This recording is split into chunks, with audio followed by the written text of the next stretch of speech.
Justru orang yang paling kita sayang, itu orang yang paling bisa nyakitin kita. Luka ini nggak bakalan sedalam ini kalau kita nggak pernah ngizinin mereka untuk punya ruang di hati kita. Kita cuma bisa hancur karena kita berani percaya sepenuhnya. Rasa sakit yang perih itu datangnya dari orang yang kita pikir nggak akan pernah tega buat nyakitin kita. Tapi justru dari sana kita akan belajar banyak hal tentang cinta yang dewasa, tentang kehilangan, tentang gimana kita bangkit nantinya. Kamu mungkin pernah ngerasa sendirian. Kamu tanya ke dirimu sendiri, kok aku yang ngalamin ini? Itu hal yang wajar dan gak apa-apa banget. Seiring berjalannya waktu, cepat atau lambat, kamu bakalan sadar kalau rasa sakit yang kamu alami ini gak hanya buat kamu jatuh, tapi itu juga yang bakal ngebangun kamu untuk menjadi lebih kuat. Hubungan yang berakhir itu mungkin rasanya seperti kiamat ya. Cuman kalau kamu sadar, itu gerbang pertama kamu untuk mengenal dirimu sendiri. Dari hubungan yang gagal, kamu bisa belajar mencintai dirimu sendiri. Dari kamu dimanfaatin, kamu bisa menghargai dirimu sendiri. Dari kamu dihianati, kamu jadi tahu batasan. Dari kamu ditinggalkan, kamu jadi belajar untuk berdiri di kaki sendiri. Dan yang paling terakhir dari kehilangan, kamu bakalan belajar apa arti memiliki sesungguhnya. Tapi ingat, sembuh itu tanggung jawab kamu. Kamu nggak bisa nunggu orang lain datang ke kamu hanya untuk minta maaf. Terkadang kamu perlu memaafkan, bukan karena mereka layak untuk dimaafkan. Tapi kamu berhak untuk hidup tenang. Karena kedamaian itu lahir dari kejujuran. Ketika kamu merasakan sakit dan kamu akui itu sakit, kamu nggak pura-pura kuat. Cukup kamu jujur sama dirimu sendiri, itu lebih dari cukup. Dan saat kamu mulai merawat diri, rasa sakit itu bakalan berhenti jadi musuhmu. Bahkan dia bakal berubah jadi pengingat. Kalau ini loh waktunya untuk kamu kembali ke dirimu. Dan kalau kamu lagi ada di fase ini, di mana kamu bingung, gak tahu harus mau ngapain, mulai dari mana, aku bakal share ke kalian 5 hal simple yang aku lakuin dan itu berhasil di aku ketika aku berada di fase ini. Dan semoga itu berhasil juga di kalian ya. Tapi sebelum aku lanjut, jangan lupa subscribe dulu supaya kita bisa terus saling support. Jadi hal pertama yang aku lakuin, stop stalking dan filtering. Berhenti buka hal-hal yang bisa buka luka kamu lagi, dan aku paksa otak aku untuk berpikir jauh lebih sehat. Kenapa di poin ini tuh penting? Karena ini tuh tentang kebersihan mental. Ibarat fisik, kalau kita punya luka, kita nggak akan dong sentuh-sentuh lagi lukanya, ya supaya cepat sembuh. Tapi dalam luka batin, tanpa sadar kita tuh sering lakukan itu.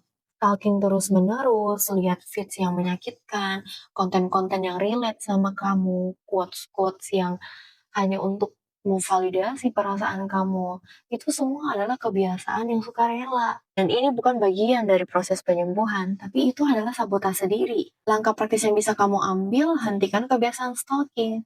Stop kunjungi profil-profil orang yang buat kamu kecewa. Atau kalau kamu lihat dia, itu kamu ke-trigger lagi. Kamu bisa mute story mereka, atau kalau postingan mereka lewat di kamu, kamu klik tidak tertarik, atau kamu bisa menonaktifkan notifikasinya, atau bahkan kamu boleh kok blok mereka. Bahkan ketika kamu lagi main sosmed, terus ada quotes atau postingan yang bisa memvalidasi perasaanmu, terus tiba-tiba kamu jadi keingat lagi sama kenangannya, itu kamu harus skip atau bahkan kamu klik tidak tertarik, supaya itu nggak bakalan muncul lagi di beranda kamu. Kamu nggak lihat-lihat lagi, ya supaya nggak ke-trigger lagi. Karena kalau kamu lagi di fase ini, kamu harus merubah apa yang kamu konsumsi ketika kamu main sosmed. Kamu harus mengatur feeds kamu berubah menjadi hal-hal yang lebih positif. Tentang seni, tentang sains, tentang skill baru yang kamu mau pelajari. Atau bahkan tentang self-growth, pengembangan diri supaya kamu jauh lebih baik. Supaya pikiran kamu tuh jauh lebih terbuka. Dan di saat aku paksa otak aku untuk memikirkan hal-hal yang jauh lebih positif, ada kalanya kenangan itu tetap muncul, tapi di fase ini aku nggak melawan dan aku akui kalau itu memang sakit, kalau memang aku salah, dan kalau memang itu udah terjadi. Dan ketika kenangan itu muncul, kalian tuh harus punya kendali dan kontrol diri. Jangan sampai kalian berlarut-larut. Jadi jangan melawan, tapi juga jangan terlalu berlarut. Kalian harus di tengah-tengah, harus balance. Kedengarannya mungkin agak sulit dan menyakitkan, tapi it works, guys. Trust me. Karena kalian harus memaksakan otak kalian itu berpikir dan kembali fokus ke kalian yang sekarang. Dan yang kedua, belajar diam. Duduk tenang, diam sebelum berpikir, sebelum ngomong. Supaya kamu nggak meledak, supaya kamu nggak salah ngomong, dan nggak nambah luka baru yang kamu ciptakan sendiri. The power of pause. Ini juga penting karena luka itu seringkali ngebuat kita itu lebih reaktif. Jadi kita itu bertindak lebih cepat karena kita punya emosi yang tidak stabil, yang campur aduk.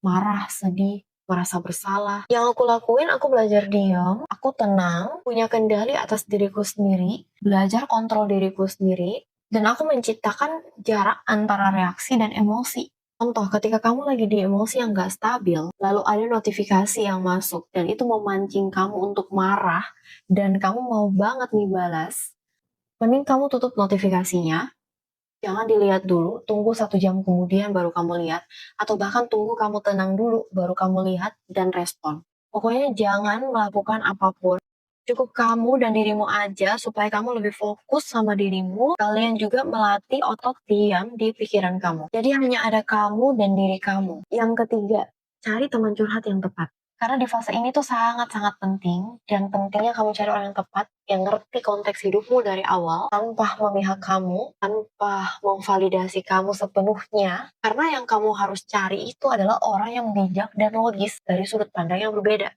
Dan ingat, bukan cari pembelaan. Kenapa ini penting banget? Karena ketika kita terluka, yang kita cari itu pengakuan dan validasi. Masalahnya kalau kamu ceritakan masalah kamu ke orang yang salah, itu bisa jadi bumerang buat kamu sendiri. Karena ketika kamu cerita di orang yang salah, yang kamu dapat itu malah judgmental, atau saran-saran bias, atau hanya sekedar ikut-ikut marah tanpa solusi. Jadi ini aku sekalian kasih tahu ke kalian 3 kriteria teman curhat menurut aku dan pandangan aku.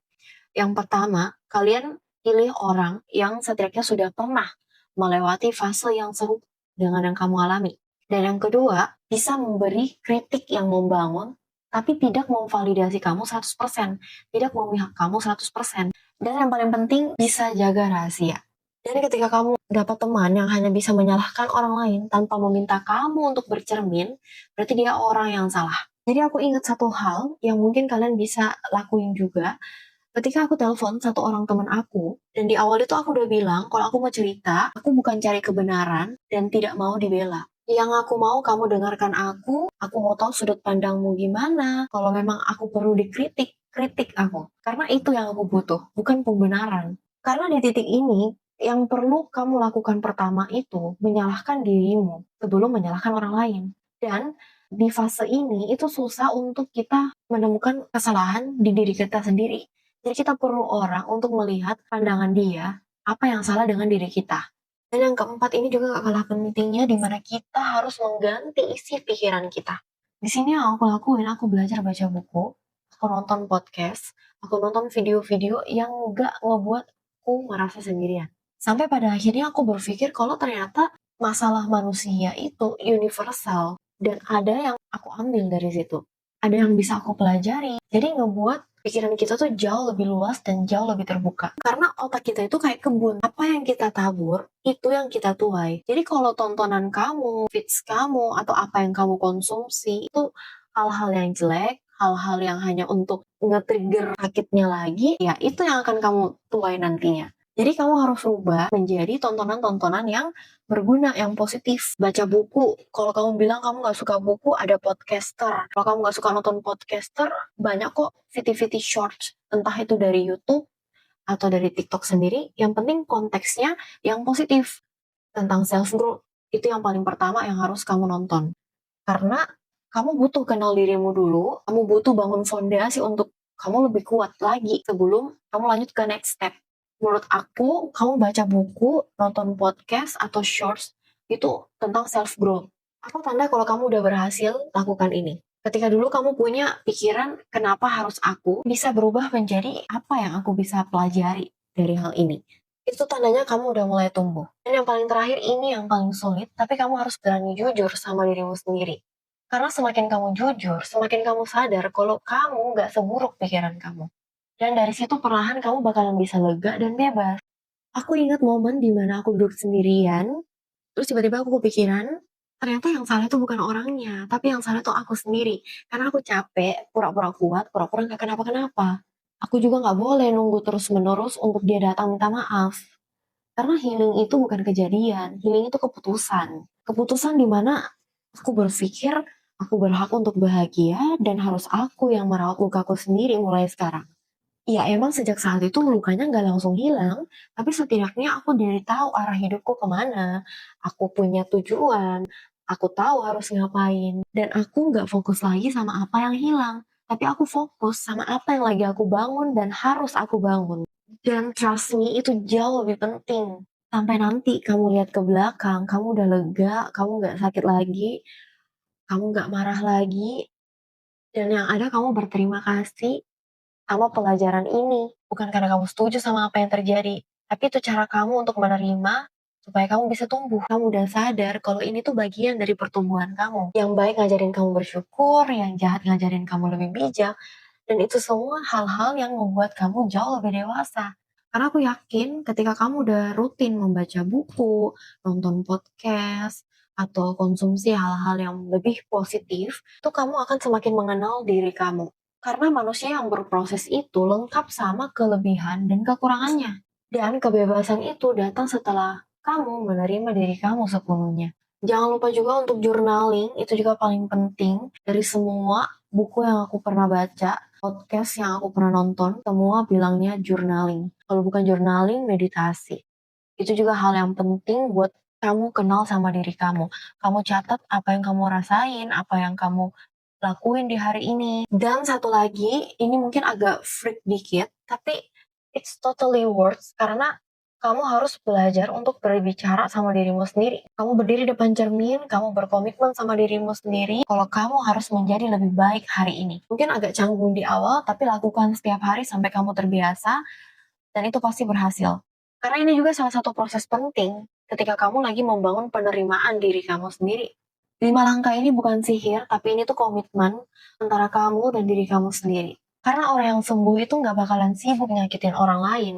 Justru mereka sibuk untuk mengamankan energi mereka, menjaga kedamaian mereka, yang mereka sudah kumpul dari lama. Kalau hari ini kamu masih berproses, masih ada rasa sakitnya, dan kamu rasa ini berat, itu hal yang wajar. Itu tanda kamu lagi dibentuk. Dan kamu nanti bakalan ngerti kalau orang yang nyakitin kamu itu sebenarnya orang yang paling jujur ngajarin kamu arti mencintai diri sendiri. Dan kalau kamu rasa video ini relate sama perjalanan kamu, jangan lupa share ke teman-teman kamu yang juga butuh ini.